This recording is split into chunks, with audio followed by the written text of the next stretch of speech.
निर्णय संविधानाच्या विरुद्ध आहे, कसा तो शासन निर्णय अल्ट्रा व्हायरस आहे आणि कसा तो शासन निर्णय भारतरत्न डॉक्टर बाबासाहेब आंबेडकरांनी जे मागासांसाठी जी स्पेस निर्माण केली अनइक्वलला इक्वल म्हणजे बरोबरीचा आणण्यासाठी त्यांच्यावर कसा घणाघाती आहे, ह्या संबंध बाबी घेऊन आज माननीय महसूल मंत्री तसेच ओबीसी उपसमितीचे अध्यक्ष माननीय श्री चंद्रशेखर बावनकुळे साहेबांची भेट घेण्यासाठी आलो होतो।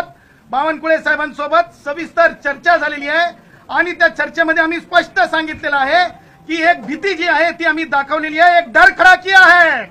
मेरे आमतौर पे वाडी तांड्यामध्ये राहणाऱ्या भावांवर, मासेमारी करणाऱ्या कोळी भावांवर की आता तुमचं काही खरं नाही, प्रमाणपत्र तर आम्ही आता आमच्या दादागिरीने मिळवू, ती भीती ते डर कुठेतरी नायनाट करण्यासाठी, त्या डरवर फवारणी करण्यासाठी ग्रामीण भागामधलं सांगायचं तर ह्यासाठी आम्ही आलो होतो।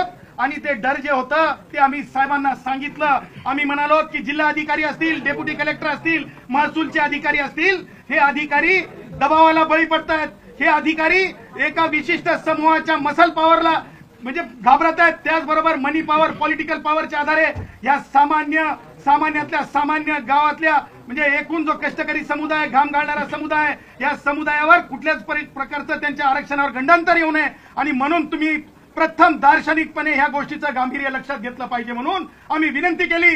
तुम्हाला सांगतो माननीय सरकार हे ओबीसींचं सुद्धा आहे। सरकारने स्पष्टपणे बावनकुळे साहेबांनी फोन लावला सर्वात वरिष्ठ अधिकारी यांना आणि त्यांना सांगितलं की ज्या प्रकारे फॅमिली ट्री असतो, फॅमिली ट्री म्हणजे पंजोबा, खापर पंजोबा, आजोबा हे सगळ्या वंशावळीतला जोपर्यंत कुणबी दिसत नाही तोपर्यंत जस्ट एका अफिडेव्हिटवर कोणी म्हणतंय म्हणून कारवाई होऊ शकत नाही किंवा एखादी मागणी पूर्ण होऊ शकत नाही प्रमाणपत्राची, तर त्या गोष्टी पूर्णपणे त्या चौकटीत आल्या पाहिजे, मागास संबंधातल्या चौकटीत आल्या पाहिजे। आम्ही माननीय मंत्री महोदयांना अवगत केलं की भारताच्या सर्वोच्च न्यायालयाने जयश्री पाटील विरुद्ध मुख्यमंत्री महाराष्ट्र राज्यामध्ये कुणबी आणि मराठा डिस्टिंक्टली वेगळे वर्ग आहेत म्हणून आम्ही त्यांना सांगितलं।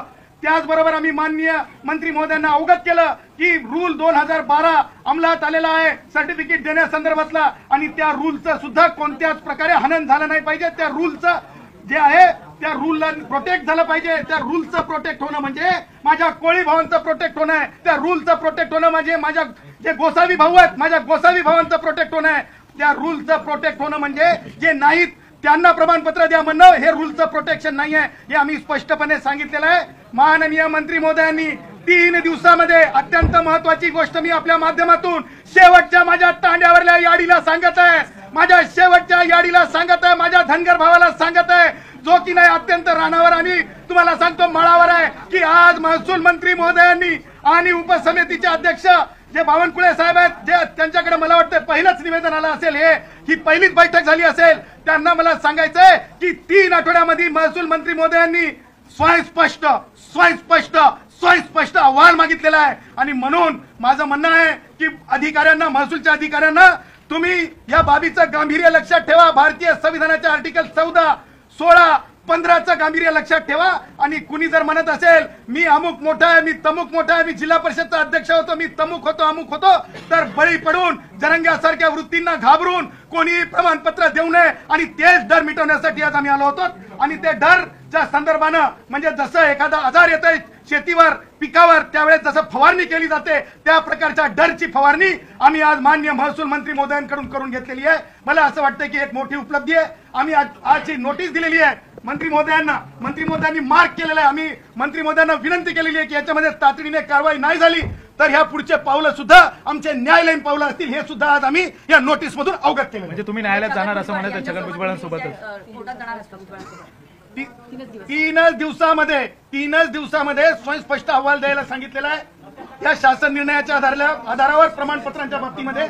आणि आता राहिला प्रश्न न्यायालयात जाण्याचा, आज आम्ही सरकारच्या न्यायालयात आलो, आज आम्ही महसूल विभागाच्या न्यायालयात आलो, आज आम्ही उपसमितीच्या न्यायालयात आलो। कारण लक्षात ठेवा ज्या वेळेस मराठ्यांच्या बाबतीमध्ये, ज्या वेळेस कुणबीकरणाच्या बाबतीमध्ये कुणालाच बोलवलं जात नाही, कुणाशीच चर्चा केली जात नाही, राधाकृष्ण विखे पाटील तर आता पोलीस खाते त्यांच्याकडे की काय असं मला वाटायला लागलंय। त्याचं कारण सांगतो की माननीय सर्वोच्च न्यायालयाने अमित शहानी विरुद्ध सरकार या शासन निर्णयामध्ये स्पष्ट सांगितलेलं आहे की कोणत्याही नुकसान झालेल्या गोष्टीतले गुन्हे मागे घेऊ नयेत, परंतु काय कुणास ठाऊक काय झालंय, काय झालंय राधाकृष्ण यांना काय झालंय कुणास ठाऊक.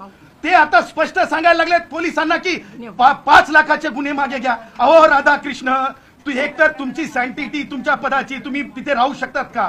कारण एक्झिक्युटिव्ह पोझिशनवर तुमच्यावर अपराधी गुन्हा झाल्याच्या नंतर तुम्ही तिथं राहणं कितपत योग्य आहे? जर तो तशा प्रकारचा अपराध न होता केवळ आरोप होतो, त्यावेळेस धनंजय मुंडेंना पाय उतार व्हावा लागतो, त्यावेळेस भुजबळ साहेबांना पाय उतार व्हावा लागतो. पण तुम्ही तर स्वार होतात. तुम्ही तर आता गृह खातं सुद्धा तुम्ही हातात घेतलं की काय असं दिसतंय? तुम्ही तर आता म्हणजे ते काय शिरसाट समाज कल्याण मंत्री आहेत की नाही की आता मला तेच प्रश्न पडलाय. ते सुद्धा समाज कल्याणच्या बैठका आणि समाज कल्याणचे शासन निर्णय होताना तरी शेड्यूल कास्टमध्ये जन्माला आलेले शिरसाट मधून त्यांना तुम्ही बोलवत नाहीत का? असा प्रश्न सुद्धा मी उपस्थित करतो. हे उपस्थित केलेल्या प्रश्नांची उत्तरं तरी राधाकृष्ण विखे पाटील देतील उजळ माथ्यानं, आणि जर दिलं नाही तर राधाकृष्ण विखे पाटील स्टेप डाऊन होतील, एवढी मात्र आज या क्षणी अपेक्षा आहे. मात्र मनोज जरांगे पाटील असं म्हणतात की छगन भुजबळांनाच आता जेलमध्ये टाका. कसं बघता या सगळं होतं? मनोजला हे माहित असायला पाहिजे. मनोज कसं आहे माहित आहे का? मनोज स्वतःचे धंदे जेलचे असतील रे बाबा. अरे रेतीची बरास मोजायचे धंदे सगळ्याचे नसतात. त्याच्यासाठी फुले शाहू आंबेडकर वाचावं लागत असतंय रे. त्याच्यामुळे मनोजचे धंदे रेती टिप्पर आणि काय काय असतंय, त्याच्यामुळे त्याला जेलची हवा. मनोजला त्या पोलीस अधिकाऱ्यांना जी मारहाण झाली होती ना, त्या प्रकरणाला सोडणार नाहीत. आणि कोणतंच प्रकरण ज्याच्यामध्ये हिंसा आहे, ज्याच्यामध्ये एसटी महामंडळातील बसेस फोडलेल्या आहेत, असं एकही प्रकरण गॅरंटी देतो, डंके की चोट पे सांगतो, एक प्रकरण तर मागे घेऊन दाखवू द्या. त्यानंतर राधाकृष्ण विखे पाटलांना नावानिशी न्यायालयामध्ये बोलवण्याची विनंती करू.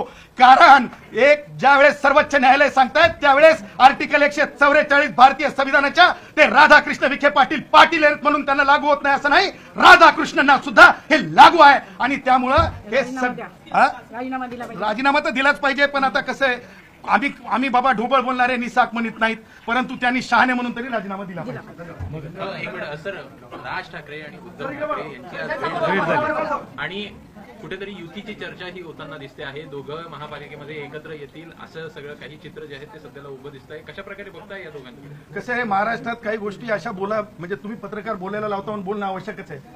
कसं आहे की आज राज ठाकरेला मी एका चॅनलवर बोलताना पाहिलं की म्हणे ते जरंगेच्या आंदोलनाचं काय झालं. अरे बाबा, राज ठाकरे ज्या दिवशी जरंग्या मुंबईमध्ये होता, आम्ही गठोडं बांधून गोधडी गुंडाळून त्याला जा म्हणून कोर्टात गेलो, त्यावेळेस तुम्ही काय हाताची घडी तोंडावर बोट होतं की काय? ते गेले की आपले बोलवले पत्रकारांनी एंटरटेनमेंट. त्याचबरोबर आज राज ठाकरे आणि उद्धव ठाकरे एकत्र आलेत ना. बघा, मी नेहमी म्हणत असतो 2 मेरिट होल्डर स्टुडंट्स मधल्या मार्क्सच्या आधारे प्रवेश निश्चित होतात. 2 राजकीय नापास माणसाच्या आधारावर कोणतेही राजकीय यश येत नसतं, हे वेगळं सांगण्याची गरज नाही.